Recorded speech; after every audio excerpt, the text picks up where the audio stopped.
Welcome back to another episode of Pause. Today we have one of our youngest guests, actually. Ooh. At a young 18? 19. 19 years almost old. 20. Oh, when do you turn 20? July. Period. Yeah. Leo? Cancer. Cancer, okay. Yeah. Making a music maker and creator who is stopping at nothing to make her name known. If we are talking about grind and hustle, Mia Lailani is her. I need everyone to give it up for Mia!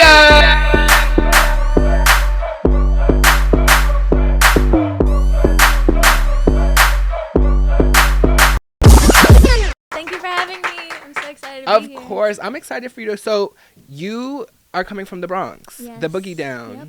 Bronx Neck. What is that? What was that like growing up in the Bronx? I mean, we're still growing up, right? I'm still growing up. Yeah, lot to learn. But I don't know. I've always lived in the Bronx. I've born and raised there my whole life. I've lived in the same place. I'm really like proud to be from the Bronx. The Bronx has like a bad rep, but I love it there. It's my home. There's a lot of culture there. And yeah, a lot of my music is influenced by the culture in the Bronx and just New York City in general. Yeah. I feel like it's such like a flex to be from New York. And before we started recording, you said that you went to LaGuardia High Yes. School, which we're Yeah. familiar with. If Mhm. anybody is born and raised in New York, which all of us are. Yeah. What was that audition process like, girl?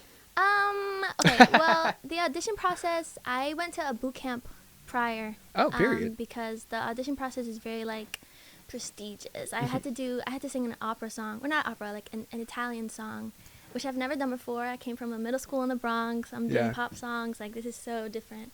So I went to this boot camp, and they taught me the Italian song that I would be singing, and my audition was pretty smooth, very early in the morning, like 7:30. It was outside and cold and freezing.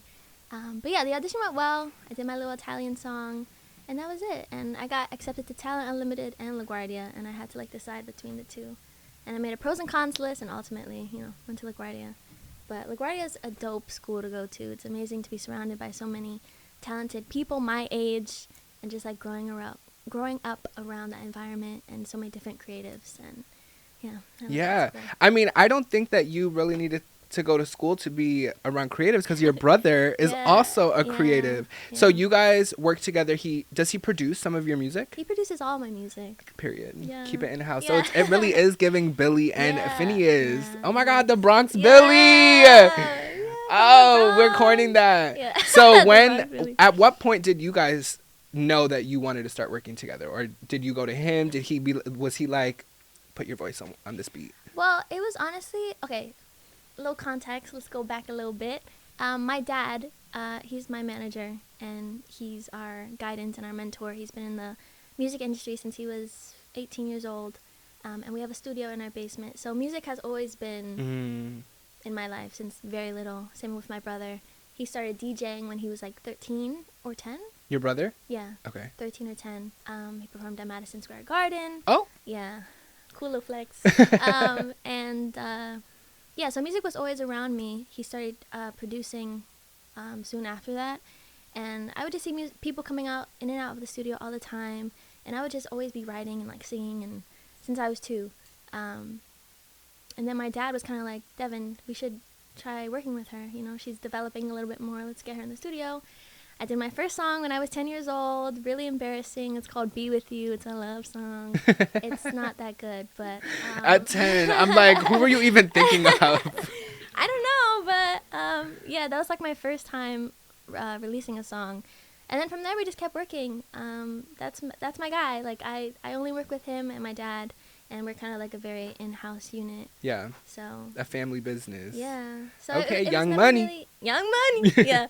It was never really like a choice. Like, I'm gonna do this. It was kind of just like natural. Talented family. I mean, all of you guys seem goated. What type of music was being played in the house? Honestly, everything. Our range is all over the place. Like, I listen to a lot. I feel like everyone says that, and it's so like cliche, but I really do listen to a lot of different types of music. Yeah. What's your favorite country song?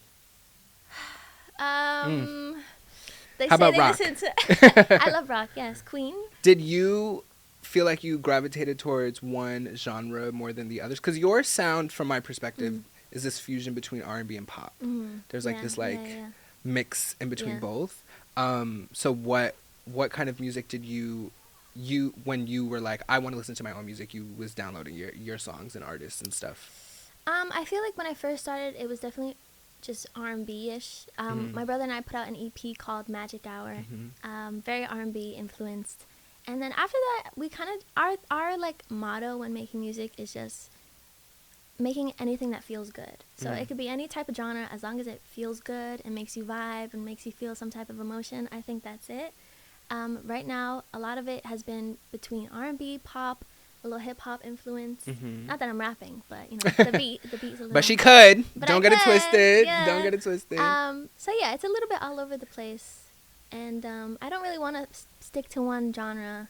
I feel like that's boring and it's not me. And do you try to experiment with like exercises? I'm gonna make a song today about hats, or I'm gonna make a song today about like just something random. Yeah, during quarantine, I had like a phase where I would.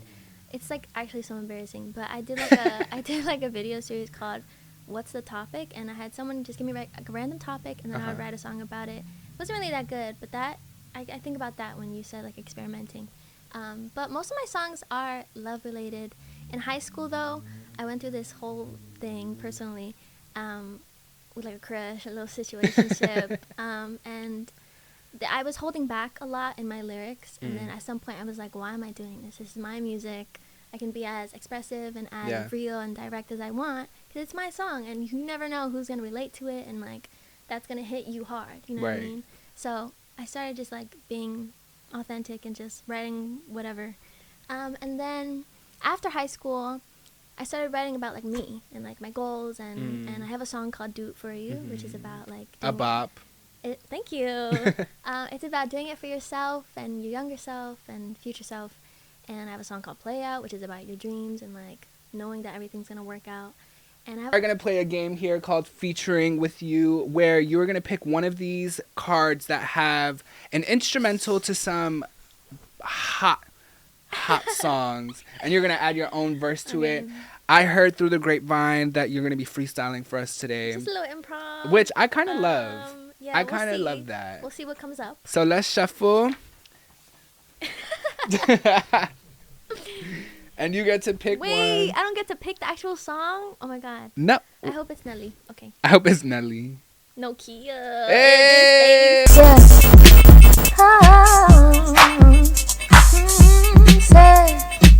We at the studio, about to get that podcast done. He got his orange on, he looks good, he dancing for one. Yeah, my name is Lailani, I'm a beauty. And when I'm home alone, it seems like I'm so sweet. When I bash your head and baby, don't yell at me. Say, is it Stacy? Is it Keisha? Oh, shit! I'm your real one. Let's get crazy. Throw it back, throw it back. Throw it back, throw it back. Throw it back, throw it back. Baby, yeah. The way I feel right now, I feel like I wanna be all alone. Hey! Hope it sounds good on the playback. Playback. It will, because you sang it. It will. It will. Like, please. We don't like that energy here. It will and is. One more round of applause. One more round of applause. You said I was the youngest on this show? What happened? The youngest so far? Yeah. I'm honored. I'm honored. I'm honored. Yes. I mean, I also look 19. Yeah. Where we going? Why are you laughing so hard? Like, what's funny? Where we going? Like, I would say the club, but Yeah, we're no. 19. 2 years. 1 year. We're gonna have to throw a big 21st birthday party at the club. Yeah.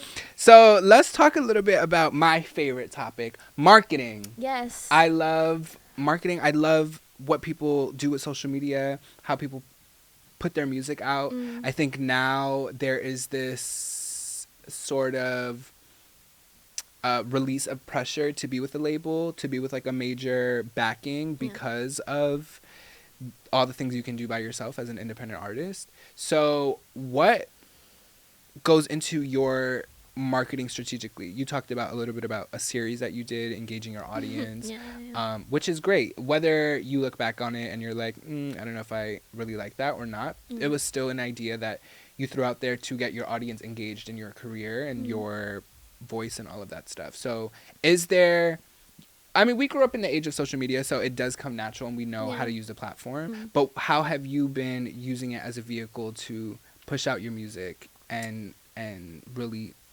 bring it to the masses? Well, I think marketing is the thing that we struggle with the most in terms of being an artist. For my brother and I think the music is there. I think everything else is there except the marketing. I think it's so hard as an independent artist, no label, like to grow your following organically, especially on Instagram. Everything is like you need to boost it in order to get engagement, and you have to be really consistent too, which is cool. Like post every day, but I also think there's no. It doesn't make you happy, or not happy, but just it's not. Tell us how you really feel. No. It's just like it drains you after a while to have to make content all the time and post, and it like takes you away from actually making the music, which is what I went through like within this last couple months, like just not knowing what I wanted to do. Like I want to make music and not feel like pressure to make something amazing or like just content wise. It's like a lot to do as an artist. But I think so far what I've been doing, I used to do like some day in the life videos, which I thought was cool. It was like straight after high school. It was like day in the life of an 18-year-old singer-songwriter, blah, blah, blah. I thought that was cool because people got like a little inside scoop into my life after high school and like just working on my career. But mostly I think what I've been doing or trying to do recently with my brother is just get visuals done. I think people resonate with visuals more than anything. If it looks good and the music's good, you got it. Exactly. You went to Italy for a shoot? Wait, okay, yes. It really looked like you guys were like, all right, we got a budget. We're taking this shoot to Italy. Yeah. Because that's what it gave. You guys recorded the entire time. Yeah. So how it came about was I was accepted into this competition called Young Arts, which is where a bunch of young artists apply and they just pick the best out of whatever. And I was one of them. And through that, someone hit me up and was like, hey, Mia, we're looking for someone to perform at this event. I was like, cool, because I wanted to perform more. And then we got on a call, and she was like, yeah, this brand is doing an event. They want you to perform. Cool. She told me where it was. She said, Italy. I said, Italy? Because I'm from the Bronx. Like, right. Hello? So it was like a lot of back and forth planning. And then it finally happened. We flew out. They flew me, my dad, my mom, my brother, and our videographer. And actually, sorry, they flew out me. Whatever, that's not the point. They flew everyone out. No, they didn't. Just me and my dad. Anyway, so we shot there. We were there for like 5 days, and for the 3 days that we were there, it was for the show that I was doing. But then after that, we went to Venice after and got more footage for the music video. And it was just a dope experience to be out there and just a nice taste of what it's like to be at that level. You know, I was doing photo shoots and I was getting fittings, and it was like so dope, and yeah, it was just really nice experience. And we shot a video out there, so it was a lot going on, but we made it work. Did you have the plan to shoot the video while you were out there, or was that kind of on the fly? Yeah, when we found out we were going, we were like, okay, this is a perfect opportunity, and so we're gonna shoot. And we shot my video and my brother's video too. So we shot 2 videos, and we did the show and all this other stuff. So we made a lot of content out of that week. But which is the way to do it. Yeah. You gotta hustle when you have that opportunity. Okay, we're here. How can we maximize this opportunity, and what can we do to really, showcase everything we're doing out here? Did you make day in the lives while you were there? I did. I made like 3 of them. Day in the life of an 18-year-old that got flew out to Italy. Yeah, exactly. But yeah, it was so dope. A really awesome experience. And yeah, we're going to go back soon. Don't worry. Lailani will be in Italy again. In Europe. Exactly. London. For her world tour. Yeah. Okay, that's fun. Your visuals actually have a very like there's a through line of the aesthetic of all of it. Do you work with the same videographer? No, I've worked with a couple different. Before we got our camera, we worked with this guy, Angel. The way that you bring up the camera is as if like we got a camera. Like, no, because it's important that you have like a good camera to get these visuals for done. sure. Because otherwise, then you have to like, you have to pay someone to do this. It's not free. Like, hey, I'm recording you. Like, you got to pay someone, and that adds up over time. So we had to make an investment for ourselves and just get the camera so we can shoot ourselves. And also, it's more convenient in terms of like scheduling and like just if you have an idea, let's just go out and do it. Me and my brother, we shoot everything together. It's like very run and gun. We don't really plan a lot. We just kind of just shoot it. Very guerrilla style, you know, a little hustling moment. But yeah, I've worked with a lot of different videographers. But yeah, now we're just hustling and trying to do it ourselves right now, I guess. But trying to build a team also. It's very important to have a group. Like you got your team right here. Shout out to the Paul Squad. Shout out to the Paul Squad. You know. But yeah. So your dad managing you, how does that relationship work? Do you feel like you have to switch dad mode, like dad daughter, into manager client? I think sometimes, yeah. I mean, it's definitely helpful to have him as my manager because we can be straight up with each other. That's my dad. I'm his daughter. Yeah. And same thing with my brother. Like, my brother's my producer. I can tell him I don't like that. Or I can tell him straight up. In terms of, like, if I worked with someone else who I don't really know that well, it's like maybe I won't be as honest or, like, you know, authentically myself. Yeah. So I think it definitely has a lot of pros to it. And yeah, it's dope to have someone like that on your side and who knows you personally and also knows what you're going through in your career. So I think there's a lot of pros to it. But yeah, there's a lot of times where I have to like switch and like go into one mode into another. But are there ever times where you are writing a song and your brother's like, who the hell is this about? Like, what do you mean? I guess, but I don't think I think so, but I don't think he really cares that much. It's more just like about the song. If the song is good, then it don't even matter. You know what I mean? Period. So, yeah. Well, before we go, I want to say I think that you are incredible. Thank I you. think being so young and having such, I mean, you have, it seems like your family is just like knows what to do. And it gives very much machine vibes. So I don't doubt that we'll see you at the Grammys one day. Thank you. Thank you. I don't doubt. I see it all for you. Thank You have such a bright personality. You walk, your energy is very light and like, Thank it just gives. Thank you so much. Something that we like to do here before our guests leave are from one creative to another. Do you have any advice for us or anything you want to just say to creatives out there? I would say, I feel like this is so cliche, but I think it's so important to like just be authentic to yourself. I think it's very hard or easy to see what other people are doing and kind of like following that. But you have to find like a lane for yourself and find like your niche and like just be authentic to yourself. Yeah, it's very easy to just like go with the trend and go with what's trending. But I think art is so important. And it's more important than making something trendy or catchy. Like make art that resonates with people, that you love. Don't put out stuff that you don't love.